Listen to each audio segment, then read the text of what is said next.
عەبدولکەریم جەلال مەحموود ناسراو بە کەریم کابان لە ساڵی 1920 لە گەڕەکی شێخانی سلێمانی لەدایک بوو لە ڕۆژی 14 کانونی دووەمی 2016 لە سلێمانی کۆچی دوایی کردووە. هونەرمەند کەریم کابان یەکێک بووە لە گۆرانی بێژە ناسراوەکانی کوردستان و ساڵانێکی زۆر لە بواری هونەریدا کاری کردو و خاوەنی دەیان شاکاری هونەریە.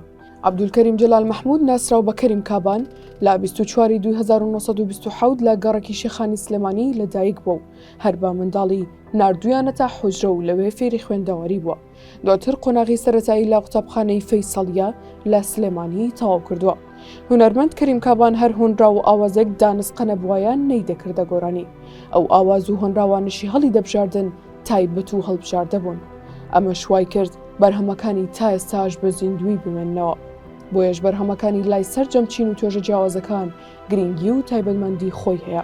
هونەرمەند کەریم کابان لە ڕۆژی پێنجشەممە ڕێکەوتی 14 کانونی دووەمی 2016 لە تەمەنی 89 ساڵیدا دوای زیاتر لە 70 ساڵ خزمەتکردن بە هونەری گۆرانی و مۆسیقای کوردی لە نەخۆشخانەی شاری سلێمانی کۆچی دوایی کردو لە ڕێوڕسمێکیش کۆماندانەدا لە گۆڕستانی سەیوان لە سلێمانی بە خاک سپێررا.